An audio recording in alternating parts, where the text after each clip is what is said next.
excited about this panel, Gathering and Practice. My name is Christopher Sleboda, and this is... I'm Kathleen and Sleboda. And we do drawdown books. So we've got, we released this book this year, which we're excited about.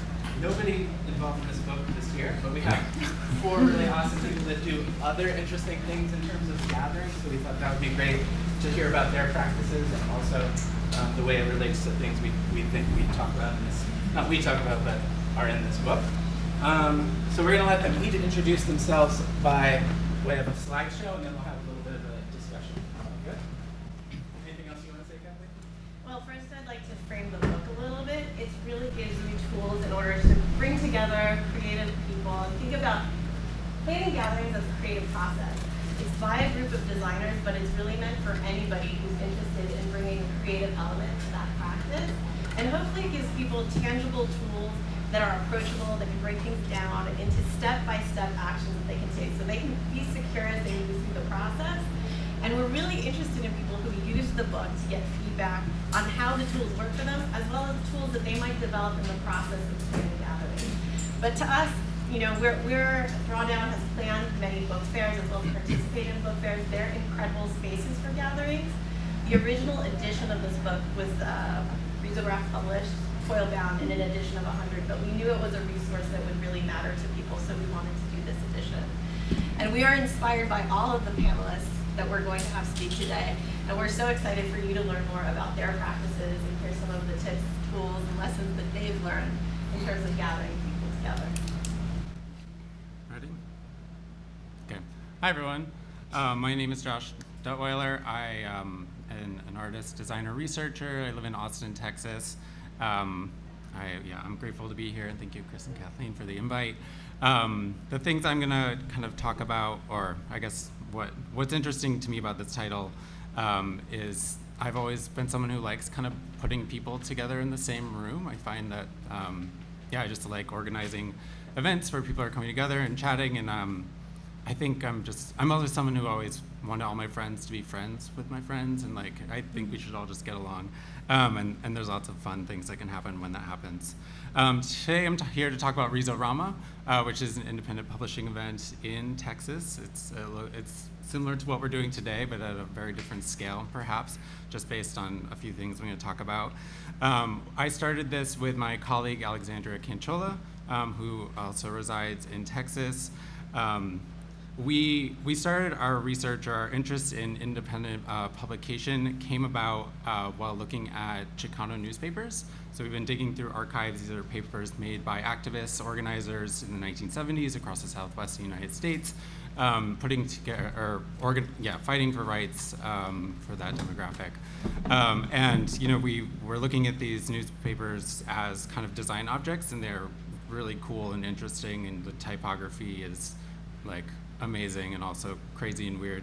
And so we've been digging into this, and a lot of what we're seeing is themes repeating. A lot of the things that they were fighting for back then are concerns that a lot of people have today, especially in the Southwest. And so that really inspired us to build basically our own independent publishing practice that would be focused on making sure that other people had access to independent publishing. And so that's kind of what brought us to get a risograph. We're not the only ones to kind of think about it in this way, but we wanted to make sure that we had a program and we had these resources available. I teach currently at Texas State University, and at the time was working at a different university, and so we kind of brought together our university resources to build up this robust program. Another thing just about the newspapers and talking to people that have made them, I always find it interesting that a lot of people came to the newspapers without prior design skills. Like they just kind of learned the tools on the spot, and because they cared enough, they wanted to get the word out.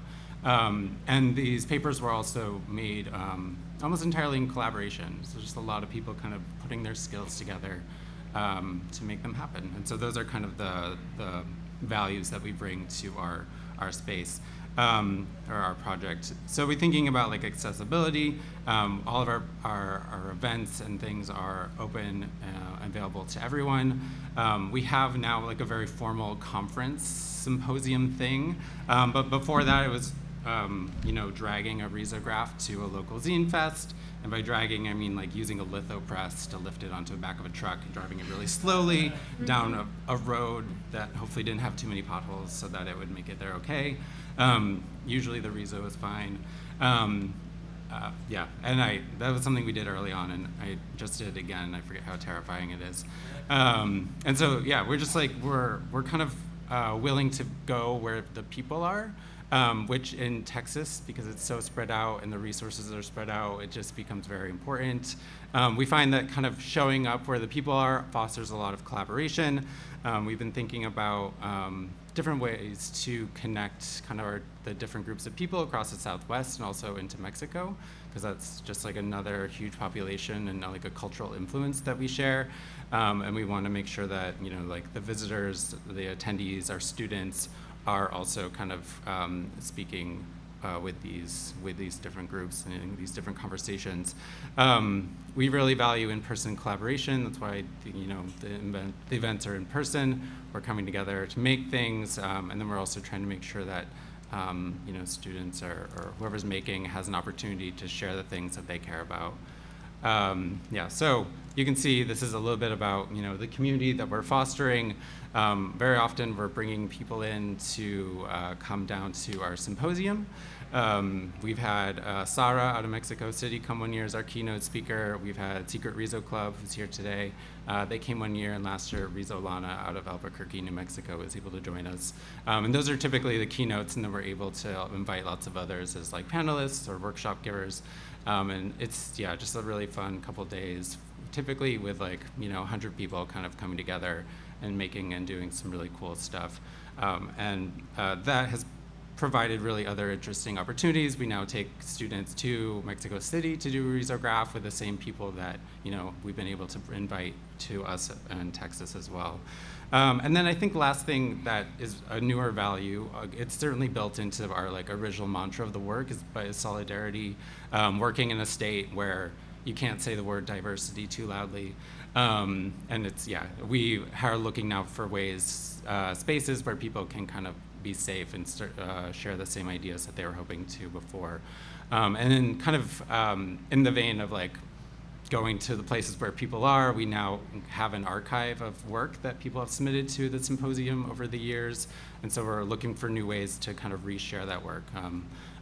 Just today, our Riso-Rama reading room opened up in like a really small, like cowpoke town with a really nice little gallery about 40 minutes south of Austin. So we're, again, like just really excited to share kind of the work in whatever ways that we can. And yeah, that's me.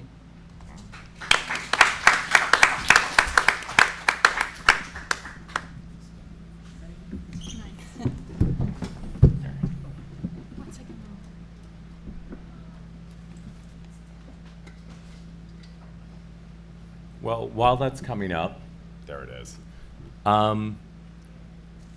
Thank you, everyone. Thanks, Kathleen and Chris, for having us, and thanks to all of you and everyone for showing up. I've been reflecting recently on what a gift and a privilege it is to be able to gather in these times, and all of the people who can't gather, who are separated from each other by any number of conditions. And so I thought maybe we can start. I wanted to invite people to just take a minute and for us to breathe together. If it's comfortable or available for you, you can close your eyes, or just let's take a moment of silence to be here in the same space, breathing the same air together.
Thank you, everyone.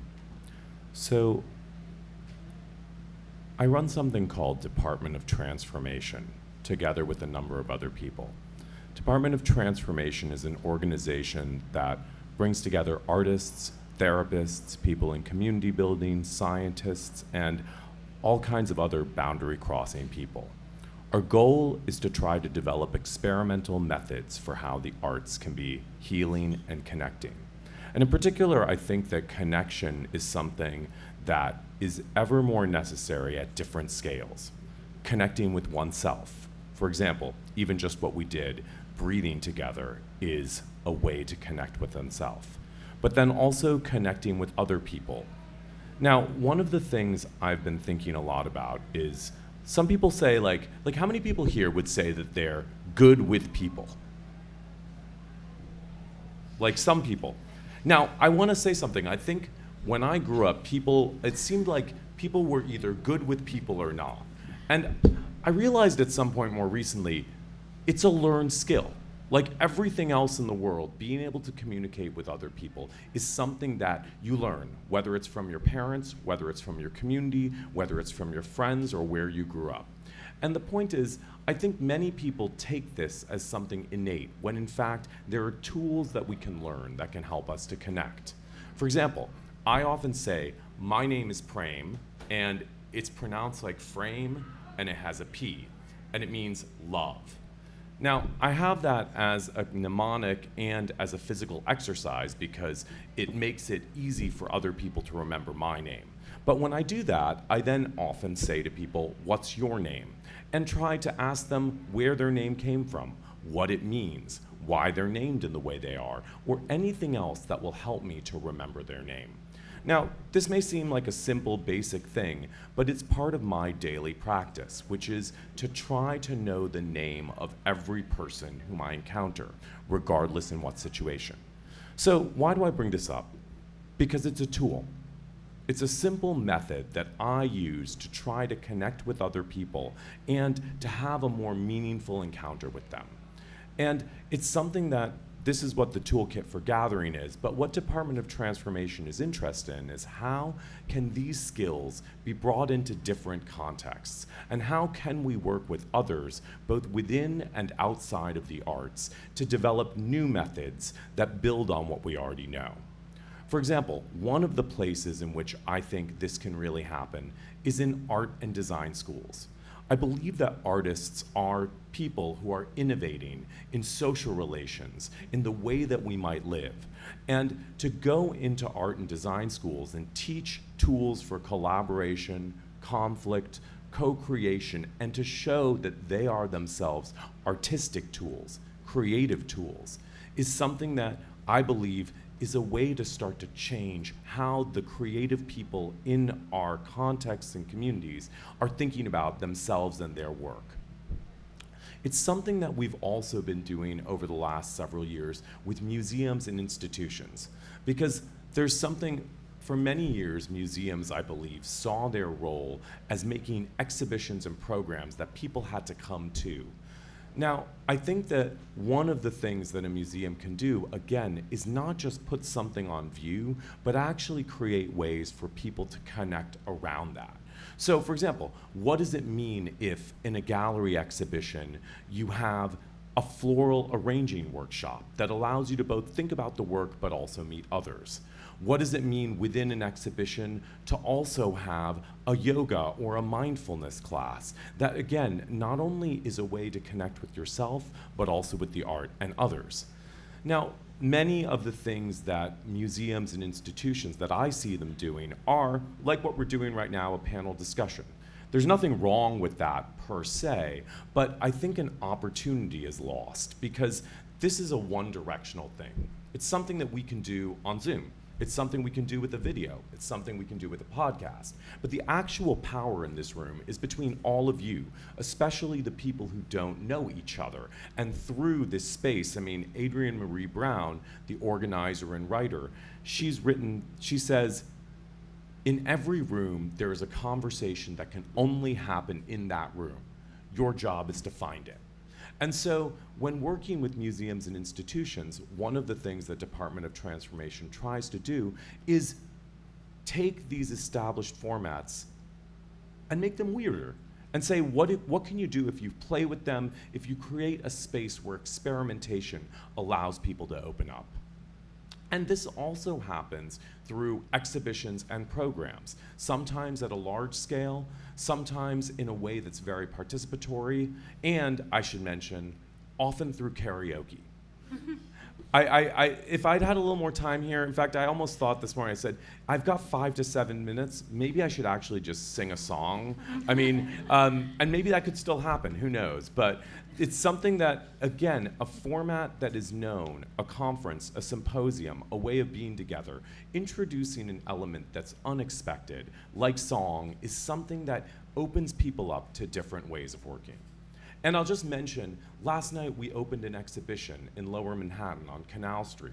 Again, this is an exhibition called Let's All Abandon Reality Together that consists of these light boxes that not only give you a place to look at, but also to be with light, with yourself in different ways.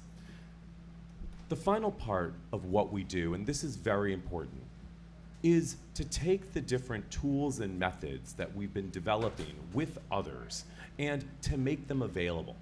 Because again, I think that the role of art is not just to give people experiences. It's to give them tools for them to develop their own ways to connect with themselves and with others. It's to give them some kind of inspiration that says, here are ways to do things differently. And so Department of Transformation has begun to take these methods and make them available in something we call the cookbook. And actually just last week, we rolled out something, a new experiment on a platform called MetaLabel, which is a way for collectives to release things, to release whether they're physical goods, digital goods, or otherwise. And so on MetaLabel, we're offering a number of the cookbook entries as things that people can download for free or at low cost, and other publications by other collaborators of ours who are thinking also about digital and in real life forms of gathering. And so if you're interested in these things, go there, download some things, check them out, and I would love to hear if you take these things and do something new with them, because ultimately, I think transformation is something that each person makes for themselves, but through learning and built upon the work of many others. So thank you, everyone. And there we go. I don't know if this will continue. Wow, that was really nice. Hi, everyone. I'm Vera. Thank you, Chris and Kathleen, for inviting me. Can you hear me okay? Okay, good. It's maybe a bit more of an example of what Prem just talked about, but I have a background in graphic design. I studied graphic design, maybe like some of the people here. And I did that in 2012, which is like kind of a long time ago now. And I kind of noticed while I was doing that a lot of the stuff that I did was really like easier to make with code. But at that time, it was quite hard to learn that, especially in an art school. I don't know if any of you have been in an art school. I feel like there's sort of like a kind of a resistance against new technology. And I was lucky enough to kind of learn from things around me, like see like things around me and try to learn from them, and also kind of find ways to like implement that in my practice, but also I was really lucky to have people around me that could help me learn this, kind of peers. And so, yeah, I still kind of started doing that in my practice, but when I left art school, I really noticed that there was sort of this disconnect between the design world and the creative technology world. And every time I would go to like an event about tech, it would first of all be really, really expensive to go to. It would be kind of, very like one type of person presenting their work. And I didn't really feel represented in that at all. And I also found it really hard to talk to people just because there was sort of this kind of hierarchy and it felt really hard to approach people. And yeah, I kind of tried to find ways to go around that and like kind of share this super excitement that I have about using code, but not in a way that it looks like it's code, but more in a soft way. So I really think like software is like a soft thing, and you can make it malleable. And so I did a lot of teaching, like doing workshops or teaching for longer times. But then I also realized, like, okay, you can only follow this when you're in an art school or when you're like, going to like a sort of design school. And I just wanted to make something that was really more accessible and where I could also learn from other people. Well, actually, when I teach, I always learn from the people that are in the class. But that's when I started organizing this event called Iterations. This was in 2021. And this was back in the Netherlands, where I'm from originally.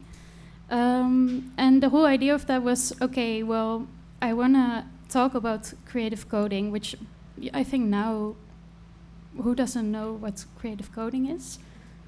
That, like, 3 years ago would maybe more, but yeah, it's basically kind of a collaboration or like a gathering name of like people that use code to do something creative. So it's a really big field. But I just wanted to see, first of all, people that I thought were really good, but that didn't really get a platform. And then secondly, I also wanted to make it completely accessible, especially for like the younger generation, not just students, but also just anyone that was like starting their career could come for free. Actually, everyone could come for free. I think we had like the first year, we maybe if you were working, then you had to pay like €10. Which like translates to $12. And then if you were like starting off, you could not pay at all. But yeah, the whole idea of this was that to bring all these people together in kind of a non-hierarchical way. And there's like with every one of these events, there was like a symposium, which you could see online and also in person. There were events, but there were also workshops and sort of things that people could do together, which was like kind of the core of this. And maybe important to add as well is that with all this, like I didn't do this together, or I didn't do this alone either. I did this together with a creative coding community called Creative Coding Utrecht, which is a city in the Netherlands, which actually is funny because we only hosted the event there one time, but it doesn't matter. The Netherlands isn't that big, but this event now has grown quite a lot, and it's also really nice to see that the goal of like, okay, let's make this accessible, let's make this fun, let's make this also more inclusive, it sort of is starting to grow. And there's one coming up in November. It's in the Netherlands, but it's also online, so you can also see all of the talks. Some of the workshops are all available online at iterations.online. I should have put a nice QR code. But if you have questions about it, you can come to me after. So yeah, I think that's it. And I'm happy to talk more about this later on. Thank you.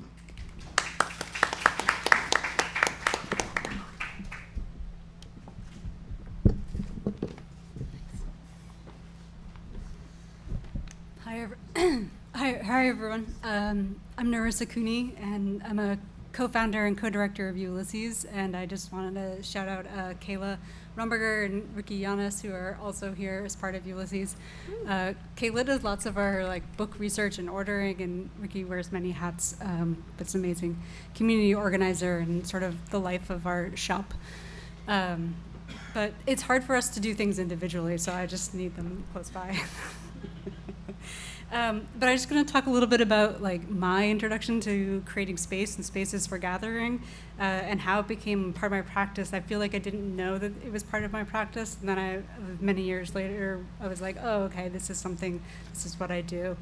In 2012, I heard about this project called Sunday Soup out of Chicago, organized by Incubate, and Sunday Soup ended up becoming this international network of micro-granting dinners.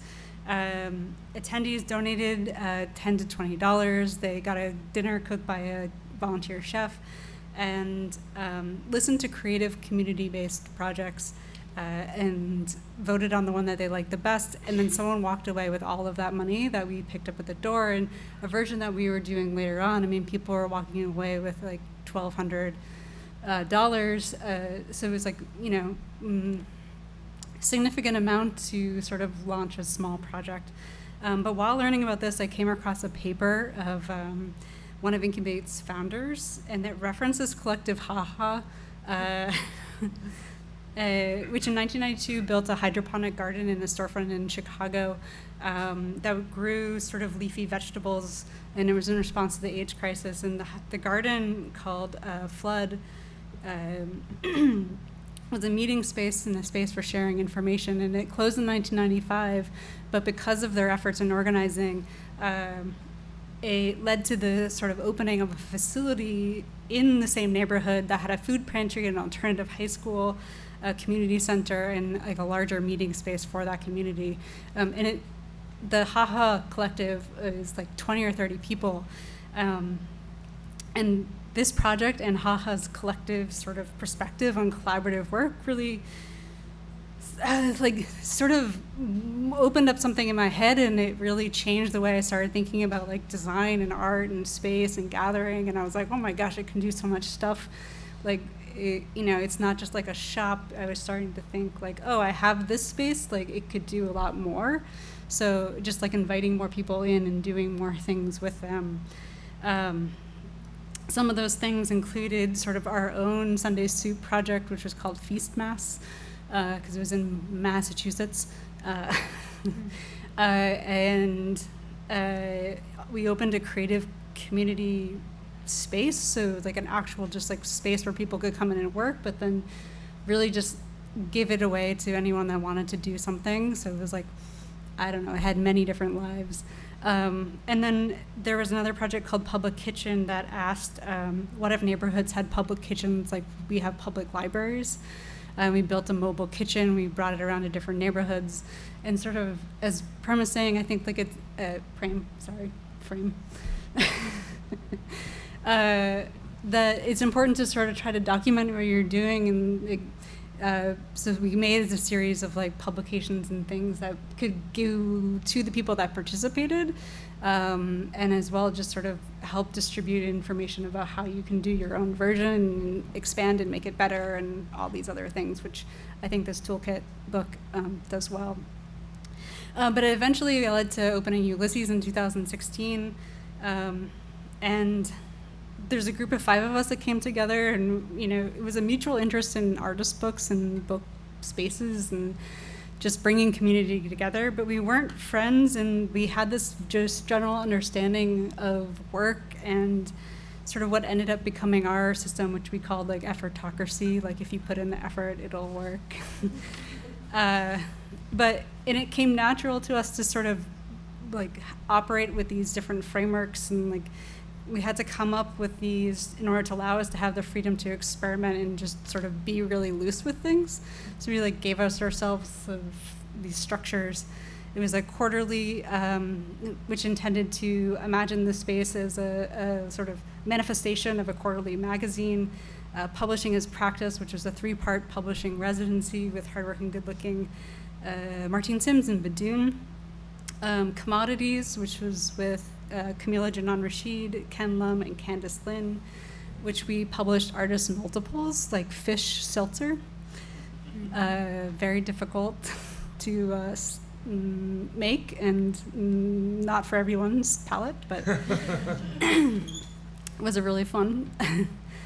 But, and explored sort of how we find value in terms of like artistic versus a commercial context of like valuing objects and creating, like publishing things that are not books.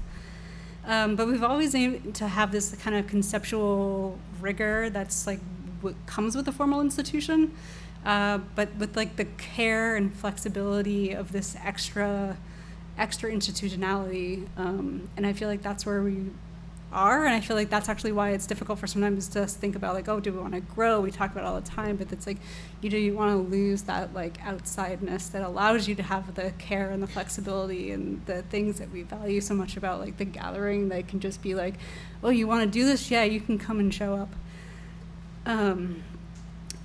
I'll go fast. In the fall of 2004, we opened Assembly, this exhibition and residency at Tufts, which foreground labor and friendships and collectivity and book workers. And it was just this tribute to the very chaotic community that we think that artist book publishing is.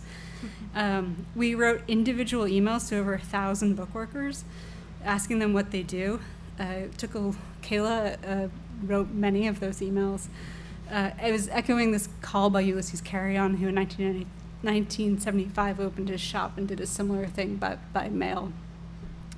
The exhibition showcased the submissions, but it also was about the act of organizing and the community and trying to show the effort of the Ulysses team through things like our unredacted 800-page agenda from our weekly meetings going back 10 years. And it's perhaps the best way of sort of understanding our approach to gathering, because it has like the logistics of the things that are in this book. I was like, oh, if you zoom in, I think we were planning a program with Wendy's Subway. It's a little all over the place, but like you can see sort of like the thought for each program, like, do we have this? Do we have this? Blah, blah, blah. Alongside really like non sequitur like photos and images, and I think it also says the long-term project is Ulysses. But I think what I learned from thinking about this was just like gathering. It's just so it feels so natural and easy at this point, but it's really like many years of practice, and it's like we always like publishing is practice. I think gathering is practice. I think it's just like doing it over and over again and making sure that you like add something and learn from each thing that you're doing. We received many things in the mail,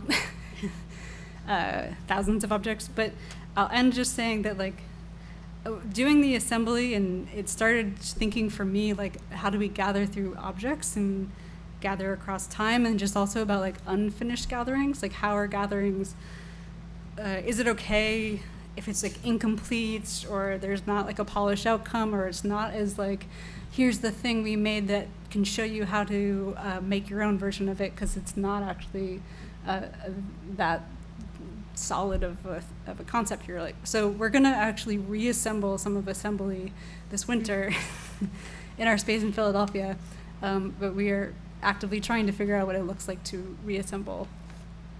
Thank you.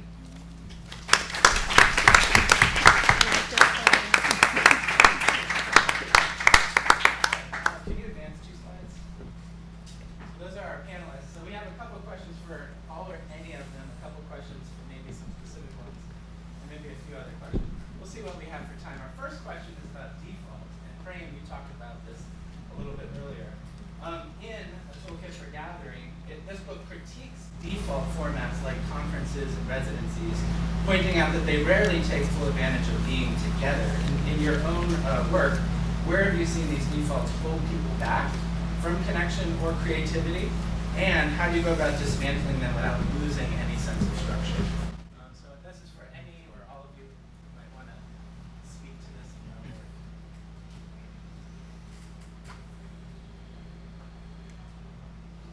I guess since you called me out, I'll just say a word about it.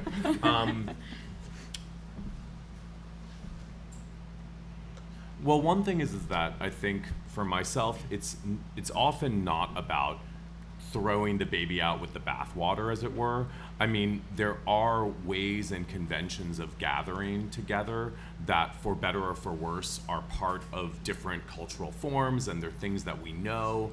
And if you put people in a situation that is completely unfamiliar, oftentimes, unless they've been primed for it in some way, whether on a bodily level or emotionally or whatever, they're going to react with some sort of kind of closing up in fear. And for me, that's the opposite. I typically want to create gatherings where people can show up as their whole selves, can show up vulnerable, can show up as people, not just as like roles. And so I think that for me, it's about looking at what you need in a structure. I don't want to sound too abstract, but like with a conference, for example, like this thing we did with I-Beam and the Mellon Foundation that was supposed to be about art and AI, it was originally going to just be a set of panel discussions.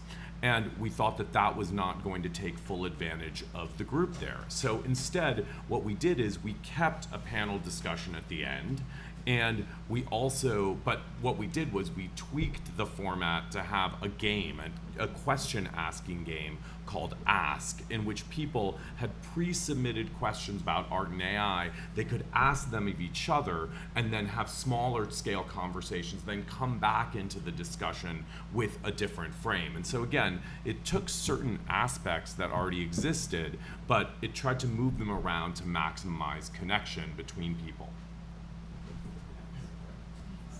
Anyone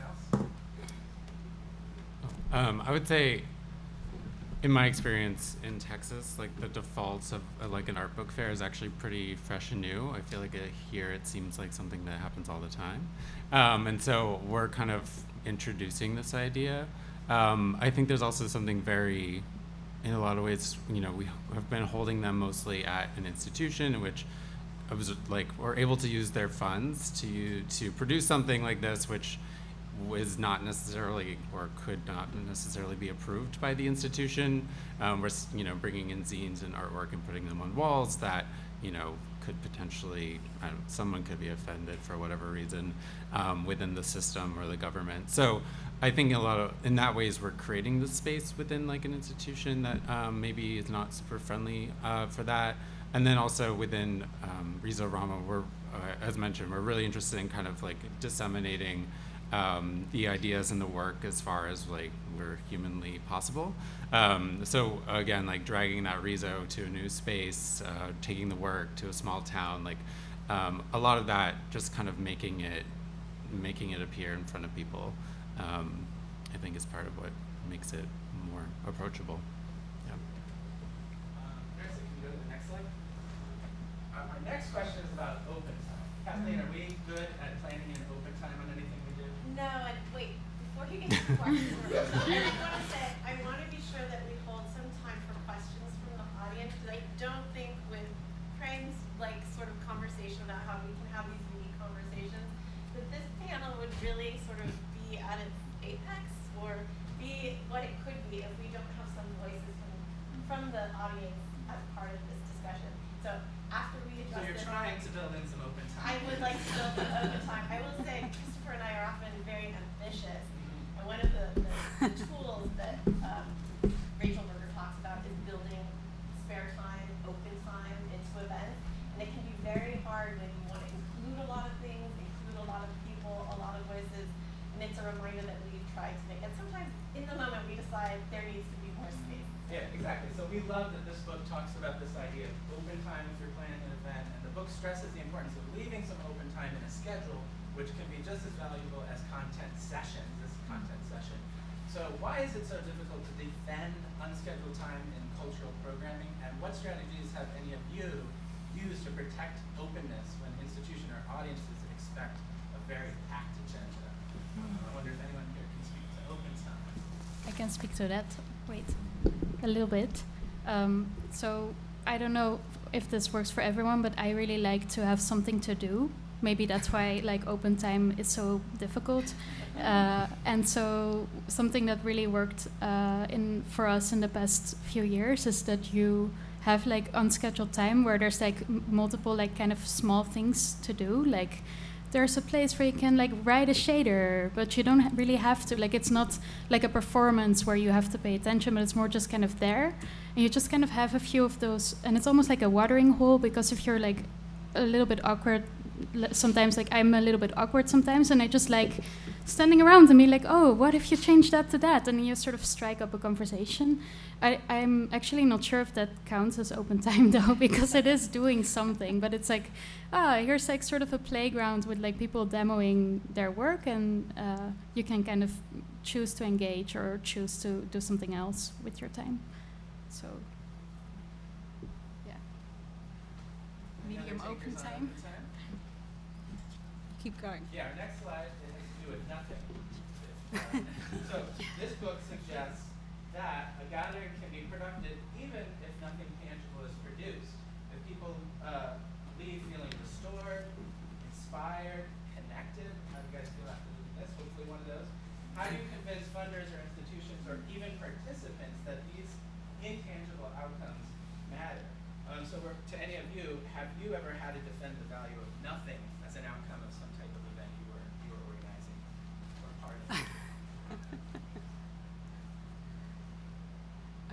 I don't know. I mean, I think I just ended on thinking like how like it's okay if there's a casualness to the organization in the gathering, that there's like an expectation of, I mean, it's good to have an agenda or a plan of what you're doing, but just like thinking about like the people that are going to be in the room, who's like, I think the book also talks about like the size of something, like, and they invited, like, you could invite one person that you know, and then that person invited somebody else, and like that didn't know, and so you're creating sort of the framework of these like interactions that are generative and valuable, and you don't know what the outcome's going to be.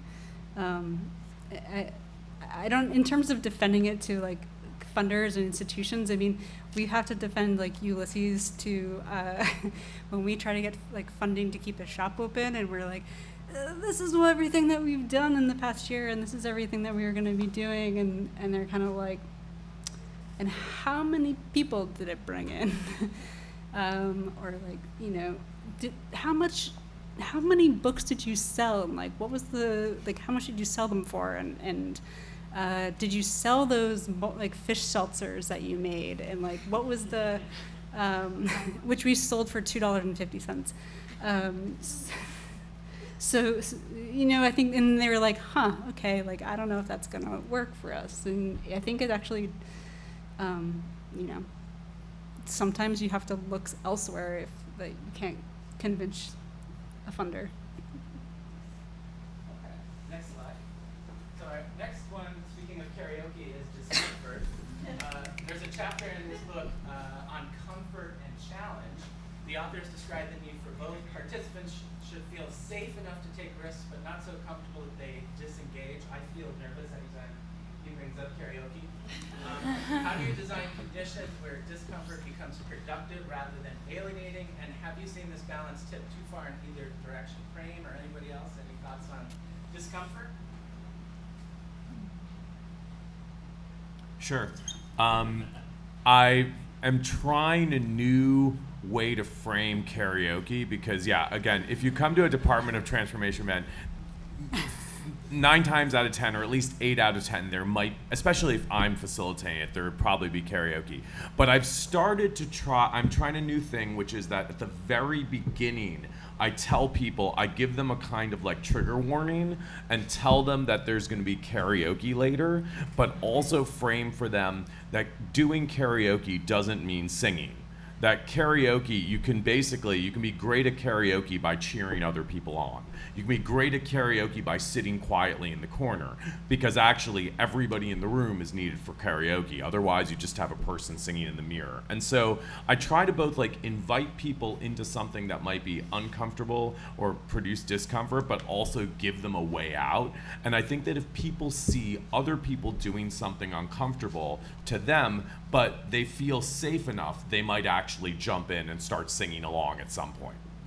Or at least feel a little bit less scared of it than they were at the beginning. Next slide. This is one also for Prem. Oh, God. Prem also released a book this year about gathering called How Can We Gather Now? So you include, as we understand, recipes, poems, artworks, alongside transcripts and essays. So this suggests that gatherings produce knowledge in multiple registers, not just verbal or analytical. So how do you choose what belongs in this record of a gathering, and what role does design play in making those records feel alive? Well, I mean, I think that, again, I really feel like I'm being put on the spot, but I guess, I think that It has your name at the top. I know. Well, it just means love, okay?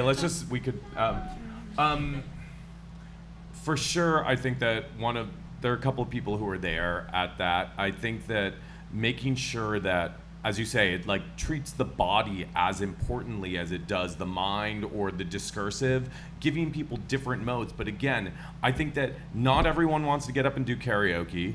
But not everyone wants to sit in a film screening either, but some people want to do all of those. And so giving people like a menu of options in the physical experience. But in the book, ultimately some things translate better than others. But I think that the book, kind of like this too, but more about a specific event, was meant to say to people, here are lots of different strategies. And it's not any one of them, but by offering people multiple options, you can also allow different kinds of people to participate in the ways that they can.